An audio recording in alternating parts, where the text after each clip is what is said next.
become synonymous with breakthroughs in artificial intelligence, deep learning, and ethical AI exploration.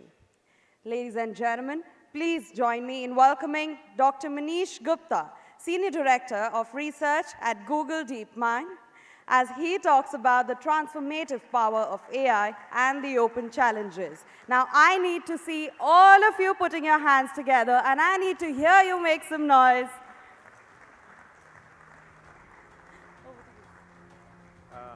Good morning.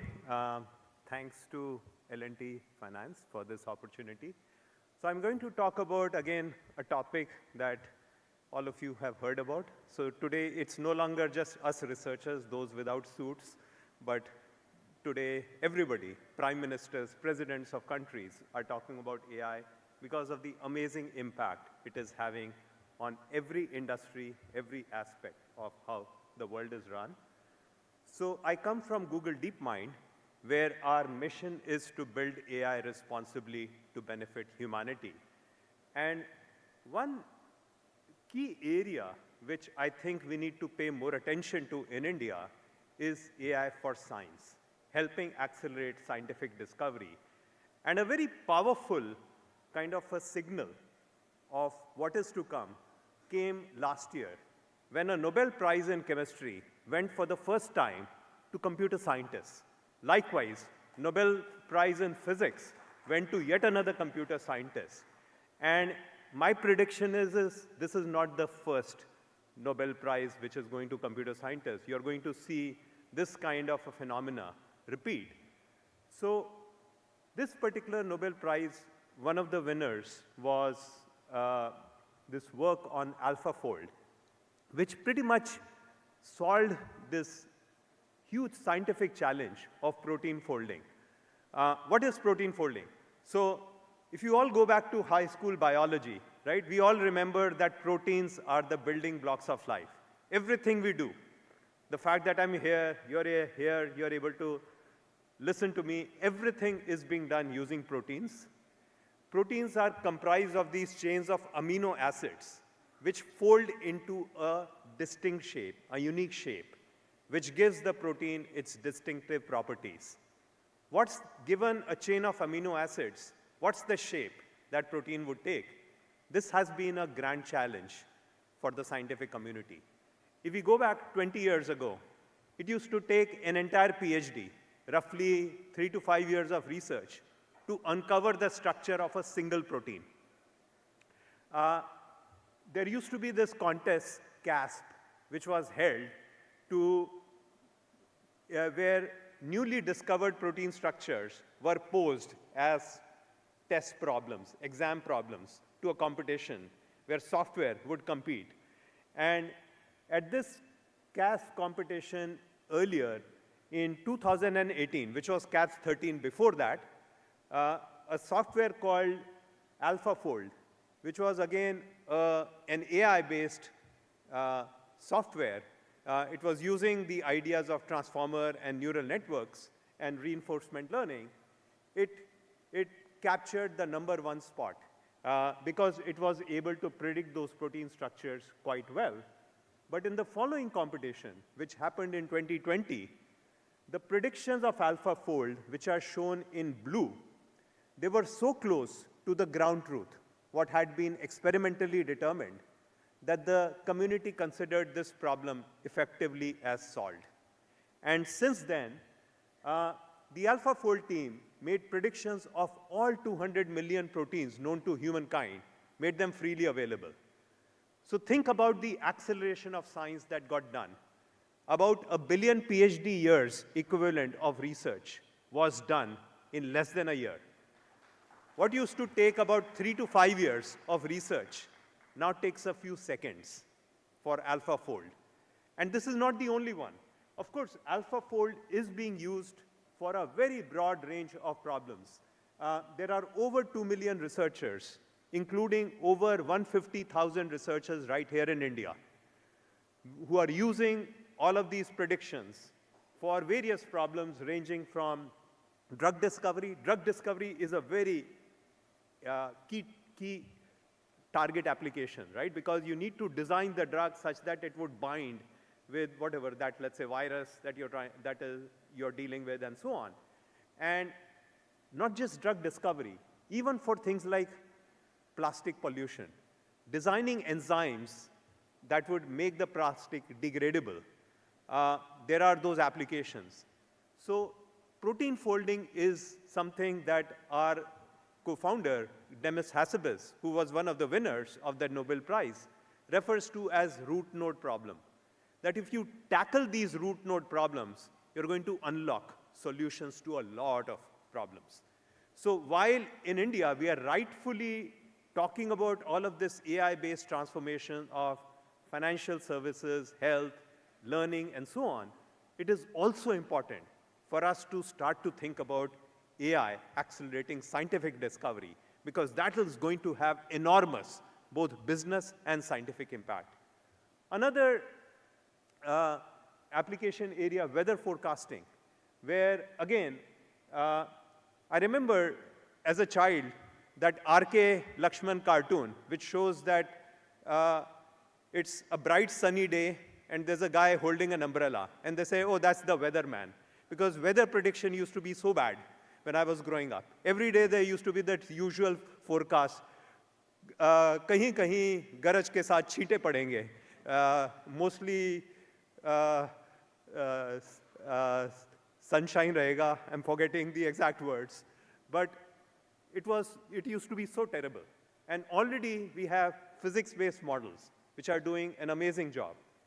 But now, for medium-range forecasting, our colleagues from Google DeepMind showed this model called GenCast, which beats the physics-based model, which has been the state-of-the-art, the one ECMWF, one developed by the European Center for Medium-Range Weather Forecasting. It beats that in 97% of the evaluations. So today, when you do a Google search, I know whenever I'm traveling to a city, the first thing I check is the weather forecast so that I know what to pack. Now these forecasts are getting powered by these AI-based models. So many of you don't recognize Google has already become pretty much the world's largest weather forecasting agency. In fact, this recent storm that came, again, our team was busy trying to validate how much of our forecasts, how accurate they were. So back to more mainline topics. If we look at the trends, in recent years, right, about 15 years ago, and Vishal referred to that in his talk, there was that comeback of deep learning, old idea of artificial neural networks, which is loosely inspired by how the human brain works. And the equivalent of neurons, in this case, are these shown as dots here. These are very simple mathematical units, which could be just doing something simple as multiplying the input by a weight, adding an offset term, or taking all the maximum value of all the inputs. And once you organize, you have a collection of these simple mathematical units, the neurons, in a layer. And once you stack up those layers, these neural networks are able to do amazing things. You can feed it an image, which means the pixel values, and as they do those computations, they will produce the answer, oh, cat.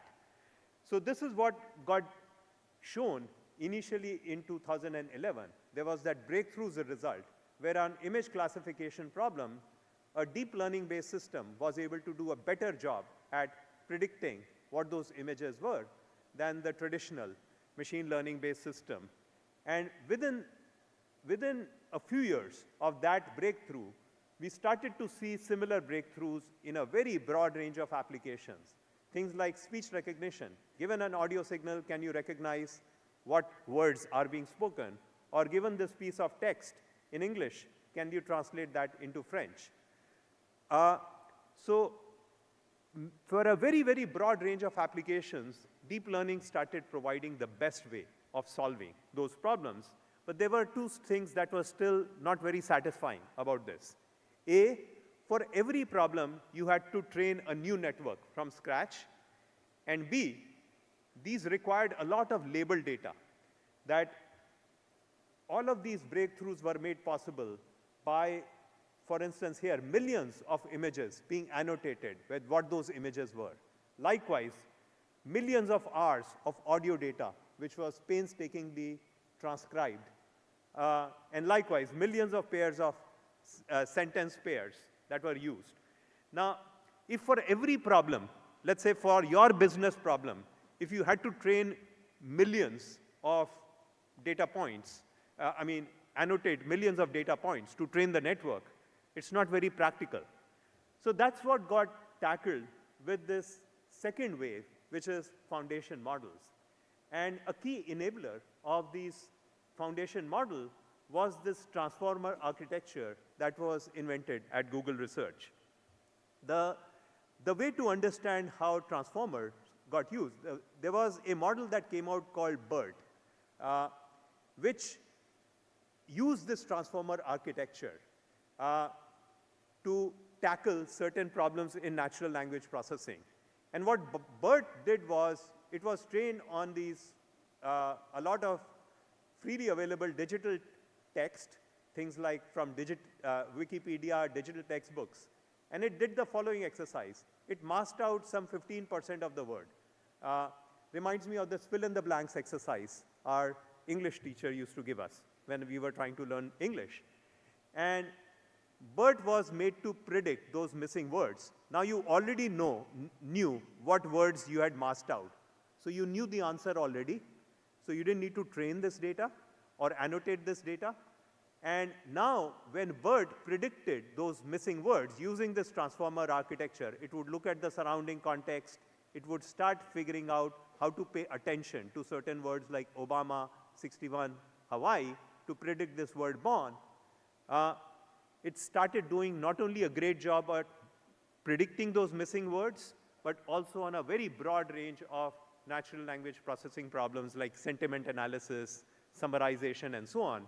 Just like when our English teacher was testing our ability to fill in the blanks, she was testing our ability to understand the language and reason about context, reason about things from the surrounding context. So similar things were happening with BERT. Fast forward to a model called PaLM that Google built, and we did this exercise. Our researchers compared the performance of this one model on 58 different tasks with the best known model for each of those 58 tasks. So remember, the previous state of the art, you had to train a new network for every problem. So they looked at all of those 58 different trained networks and compared the performance of this one model, PaLM, versus those 58 best models. And this chart shows the relative performance, and you can see that for a few models, yes, the custom-trained network did better, but for a vast majority of tasks, this one model, PaLM, was doing better than those custom-trained models. This is what led Stanford researchers to coin the term foundation models. That now when you want to solve a problem, these pre-trained models are providing a very, very strong foundation for solving the problem. Now, of course, Google did all this work, but we were very concerned about launching anything using PaLM. What if, because we knew it was prone to hallucinations, it was prone to bias, what if there are, whatever, people get hurt because of that? Meanwhile, there was a company called OpenAI that launched something called GPT with all of those same problems, but they saw that millions of users were getting very good value out of that. So that led then Google researchers to launch, ultimately, this model called Gemini, which is now becoming this one model powering all of the different Google products. So it introduced a few key capabilities. One is, while the term large language model has become very popular, these models are no longer only handling language as in text. They are multimodal models. So they will handle text, audio, video, everything, images. And one of the key capabilities that Gemini 1.5 introduced when it was launched, this was like, now seems like ages ago, about a year and a half ago, when it launched in February, it introduced this long context capability and of 1 million tokens. So let's take a look at what that enabled. This is a demo of long context understanding, an experimental Can you feature turn on the in audio? newest model, Gemini 1.5 Pro. We'll walk through a screen recording of example prompts using a 44-minute Buster Keaton film, which comes out to over 600,000 tokens. In Google AI Studio, we uploaded the video and asked, find the moment when a piece of paper is removed from the person's pocket and tell me some key information on it with the time code. This screen capture is sped up, and this timer shows exactly how long it took to process each prompt. And keep in mind that processing times will vary. The model gave us this response, explaining that the piece of paper is a pawn ticket from Goldman & Company pawnbrokers with the date and cost. And it gave us this time code, 1201. When we pulled up that time code, we found it was correct. The model had found the exact moment the piece of paper is removed from the person's pocket, and it extracted text accurately. Next, we gave it this drawing of a scene we were thinking of and asked, what is the time code when this happens? This is an example of a multimodal prompt where we combine text and image in our input. The model returned this time code, 1534. We pulled that up and found that it was the correct scene. Like all generative models, responses vary and won't always be perfect. But notice how we didn't have to explain what was happening in the drawing. Simple drawings like this are a good way to test if the model can find something based on just a few abstract details, like it did here. These are just a couple examples of what's possible with a context window of up to 1 million Then about a year ago, we launched then Gemini 2.0, which started introducing some agentic capabilities. Gemini Let's take a look. 2.0 enables new kinds of multimodal AI agents. Agents that can see and hear the world around you. Think, plan, remember, and take action. Gemini 2.0 is what enables Project Astra, our research prototype of a universal AI assistant. Using capabilities like multimodal memory and real-time information, it lets you understand your world, live. What can you tell me about this sculpture? The sculpture you're seeing is called My World and Your World by Eva Rothschild, located in Lewis Cubitt Park in London. What kind of themes does her work explore? She creates abstract sculptures that invite viewers to interact with and interpret their surroundings in new ways. Project Astra is multilingual, using native audio to seamlessly switch languages as you speak. Est-ce que tu peux me dire quelque chose d'intéressant à propos de ces lanternes? Bien sûr, je peux vous parler des lanternes. Les lanternes que vous voyez font partie de la porte d'entrée de Chinatown à Londres. நிச்சயமாக இது லண்டனில் உள்ள Chinatown நுழைவாயில். We're taking this to the next step with Project Mariner, with agents that can complete tasks on your behalf. You can ask it to do things like this that require multiple steps, doing research to look up the artist, then finding the painting, and then shopping for the right supplies. The agent uses the web to take action and find what you're looking for. It plans and reasons at each step, always staying in your control and completing your task. Gemini 2.0 enables agents that can be applied across domains. We're exploring agents that can explore virtual worlds, assisting you in video games. Where do you recommend I attack from in the space? Given the base layout, I recommend attacking from the bottom or south side. This direction allows you to target the town hall directly with your giants, while the wizards can handle the surrounding defenses. Gemini 2.0 can reason about the physical world, understanding 3D spatial environments and objects. These capabilities are being applied to robotics, with agents that can assist you in your everyday physical environment.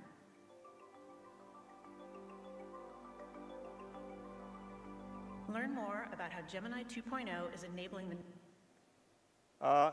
Another term that has become popular is vibe coding. Today, even if you are not a regular programmer, but even programmers are beginning to do it, you don't need to just program using computer languages. You can start to use English, natural languages, to start doing programming. And these are some examples that you could give it an image and text, and it will generate code. Another area in which we have seen tremendous progress is creativity. If you go back 10 years, most even AI experts were predicting that AI would be used to automate mundane tasks. Creativity will remain this uniquely human endeavor. And you can see AI helping us generate amazing art. This has been made possible through a class of models called diffusion models. These were again invented at Google Research. The idea is inspired by thermodynamics. In fact, you have this process where you take data and you first add noise to it, and then you convert that noise back into data. And what you get is amazing results. These are images that have all been automatically generated by this Imagine 4 model from Google, which is considered today the state of the art when it comes to text-to-image generation, and also video generation. So VO3, and soon to be, again, there will be a VO4 coming out soon, widely believed the best model for video generation, and you can see why. Here's an example of a clip that has been generated automatically. It's a force, a wild, untamed might, and she commands your awe with every breaking light.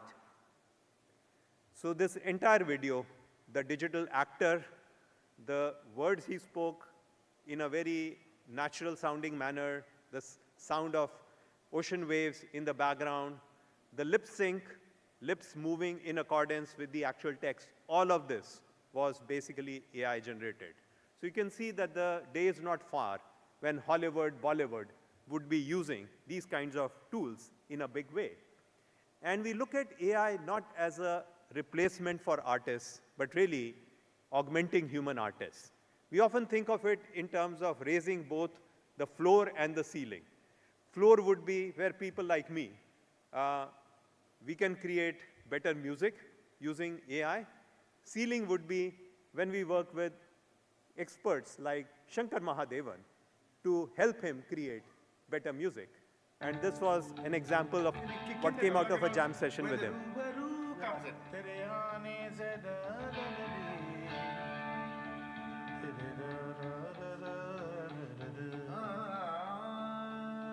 Working with Sandbox is great. We inputted our requirement and it gave us a bed. We used that bed and we came up with this song.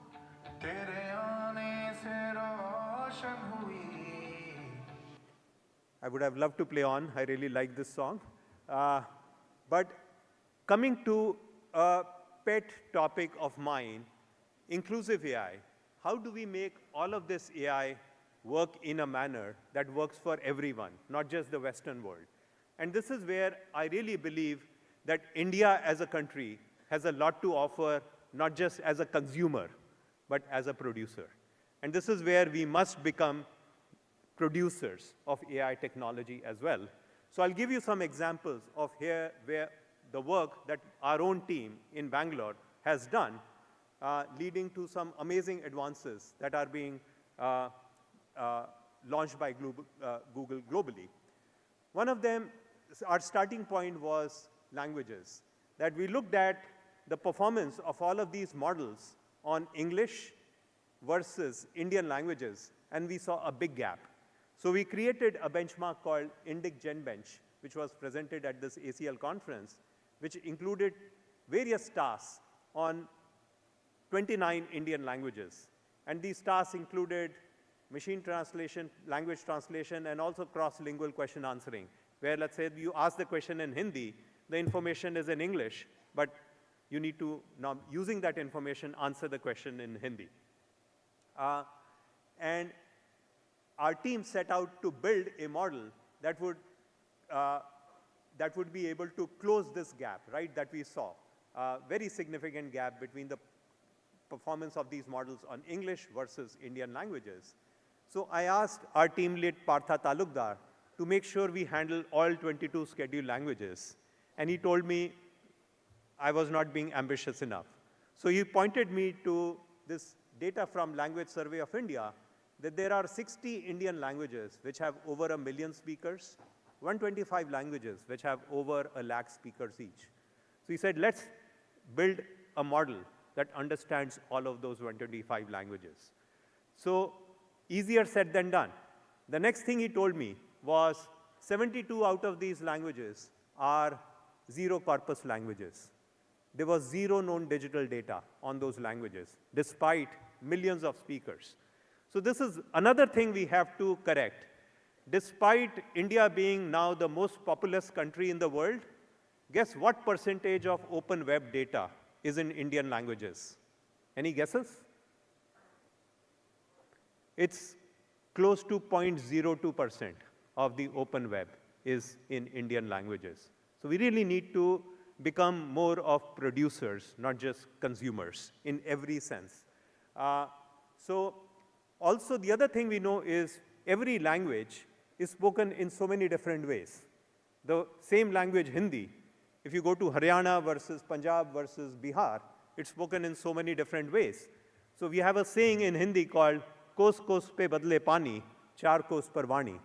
For those of you who don't understand Hindi, roughly translates into every few kilometers, taste of water changes in India, and every 10 kilometers, nature of voice changes. So this quote inspired Project Vani that we launched together with Indian Institute of Science to capture the whole speech landscape of India. So we've been collecting speech data from different corners of India, and the goal is to eventually collect it from each and every one of the 773 districts of India. We have made data so far available from 143 districts, over 27,000 hours of audio. We made that freely available under the Bhashini program from the Government of India and ISC's Vani website. It covers 103 languages. It is the first ever speech data for 35 of those languages, first ever any form of recorded digital data for 22 of those languages.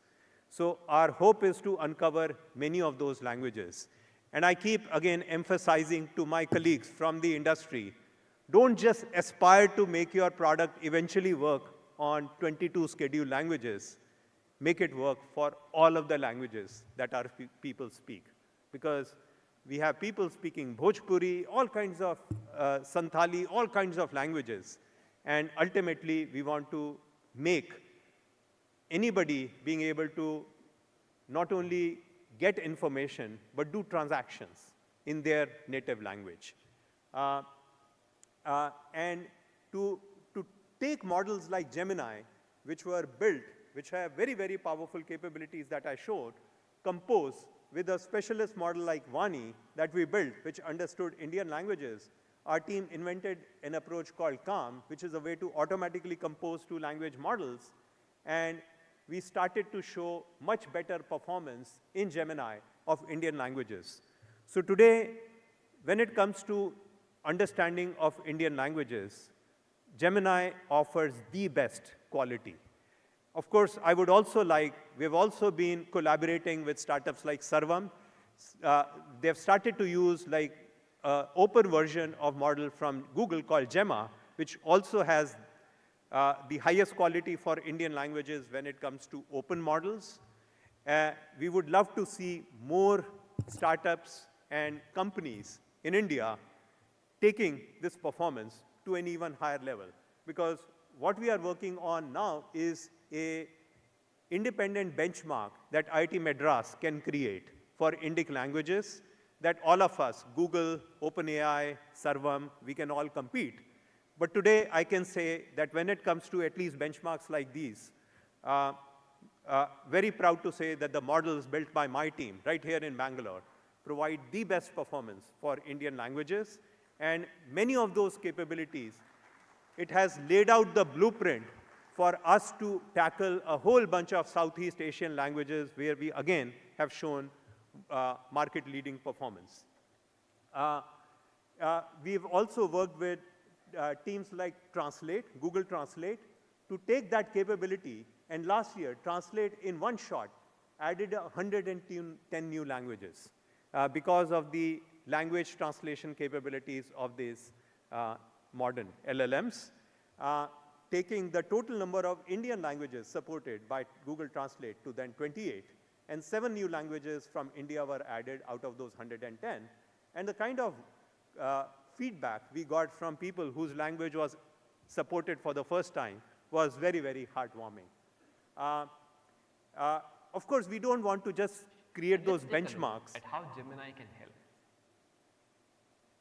Namaste. So we want to solve problems like learning. So take a look at this. हाँ, मैं समझती हूँ कि आप चाहते हैं कि मैं इस equation 3x square plus 5x minus 2 equal 0 में x का हल निकालूं। क्या आपने इसे ट्राई किया है और क्या आप मुझे इसके स्टेप्स दिखा सकते हैं? हाँ, मैंने क्वाड्रेटिक फार्मूला यूज किया है। क्या ये ठीक है? हाँ, ये सही तरीका है, पर आपने डिस्क्रिमिनेंट में एक छोटी सी गलती की है। आपको कोएफिशिएंट c के आगे एक माइनस साइन छोड़ दिया है। सही कोएफिशिएंट्स हैं a इक्वल्स 3, b इक्वल्स 5 और c इक्वल्स माइनस 2। इसलिए सही एक्सप्रेशन 25 प्लस 24 होगा, न कि 25 minus 20। So this is something which has just right now in the prototype stage in our lab. But now the dream of a personalized tutor for each and every Indian child in their native language, now it looks realizable to us. And we are determined to go after that dream. We've also been working in areas like agriculture, another area where our team has created the very first model that from satellite imagery, at national scale, it would give things like field boundaries, identify farm boundaries, identify crops that are being grown, sources of water, and so on. So just like Aadhaar basically revolutionized mobile payments by starting with the unique identifier for each human, we are hoping to again transform the agricultural landscape by being able to assign a unique identifier to each farm so that now you can build a digital agri-stack that you can have information about, okay, what's the farm ID? What's the crop being grown? Can you estimate the yield? Now you can start to unlock use cases like loans to farmers, insurance to farmers. Today, cotton crop insurance is very, very exorbitant because the insurer has no way of knowing is the farmer actually going cotton crop or not, because insurer doesn't have a way to send their agents to the farmer's field, which might be 200 kilometers away. Now with a click of a fingertip, or basically click of a finger, you can, based on the land records that the farmer shares, latitude, longitude information, you can check what crop the farmer is growing and do that work. So this required a number of innovations which our team in India did of dealing with the spatial challenge in India. Our farms tend to be much smaller than those in the West. Temporal landscape, that during monsoon season, much of the country, spectral landscape, that during monsoon season, much of the country is covered by monsoon clouds, so you need to use additional spectrum. And temporal challenge, that you want to identify the crop as early as possible, not just after, when it is ready to be harvested. And again, very proud to say that this API, which was first launched for trusted testers in India, was recently launched in a whole bunch of Southeast Asian countries. And now it is being taken to Africa. So another example of India providing leadership to the rest of the world, especially the global South, providing technology leadership. Finally, in another area in which we have a team that I'm very proud of, which is amongst the global leaders in the world, is on efficiency of LLMs, right? You saw the earlier speakers all talk about how so many nuclear power reactors are being built simply to power these AI models that are being used by now more and more of us. How do we make these LLMs, these models, more efficient? There's a lot of innovations that have come out of our team in India. One of them that I'm very proud of is called Matryoshka transformers, where we build these models in a manner that, let's say you have a 16 billion parameter model using Gemini, 16 billion parameter model, using this Matryoshka methodology. So the name Matryoshka came from Russian nested dolls, right, which are nested one inside the other. So just like those nested dolls, these models are nested one inside the other using our methodology. So nested inside the 16 billion parameter model is an 8 billion 4 billion, 2 billion, and a 1 billion parameter model. So now, and we have shown that these independently derived models work as well or even better than an independently trained model of that size. So now, depending on the query complexity of the query or of the task, even if you have only one model deployed, let's say this model is deployed on your mobile phone, and in fact, this Matformer methodology has been used in the Gemma 3N models from Google, which are available on mobile phones, because phones only have space for one model. But now, inside that one model are hiding these smaller models. And if a task only requires not the most complex, not the biggest model, let's say to solve a complex problem, if you want to simply summarize that email, a smaller size model is good enough.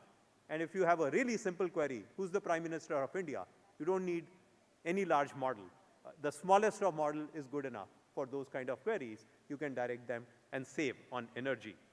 So this and a whole bunch of other optimizations, which I won't go into today, basically our team systematically looked at the different components of a large language model, the various layers, the generation part, the attention component, the feed-forward softmax, and came up with a series of improvements which have led to very significant. And you can see this is already like a multi-billion-dollar problem, right? All of these companies, like Google, has already announced, right, publicly, this is not confidential information. Publicly, we know Google is talking about spending over $90 billion in a year on hardware to serve these models. And many of these methods are delivering improvements, sometimes 20% improvement, sometimes 40% improvement, sometimes 2x or 4x improvement. You can imagine the multi-billion-dollar impact that our own team, just from Bangalore, has delivered for Google and the world. So we have also published some of these methods, and there are others in the industry taking advantage. So ultimately, we are helping bring down the overall energy consumption. There are still many, many challenges as we build these powerful AI systems, but in the interest of time, let me stop here and say that AI is already here in a big way, where we have seen this growing use of foundation models built using generative AI methodology now start to provide a very powerful foundation for solving real-world problems.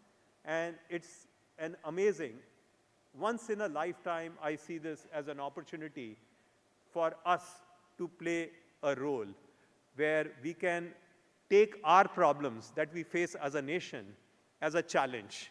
And once we come up with AI-based solutions to many of these challenges, we can also take many of these solutions to other parts of the world and become true technology leaders, not just consumers of ChatGPT, Gemini, NVIDIA chips, and so on. Let's become producers of technology, not just consumers. Thank you.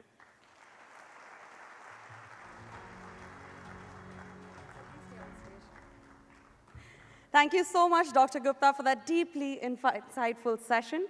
The way you articulated both the promise and the open challenges of AI gives us a valuable reminder that the future isn't just about breakthroughs. It's about responsibility, inclusion, and reflection, too. I would like to now invite on stage Mr. Jinesh Shah, Urban Secured Assets and Third-Party Products at L&T Finance, to kindly present to you with our token of appreciation. Ladies and gentlemen, give it up for both the gentlemen.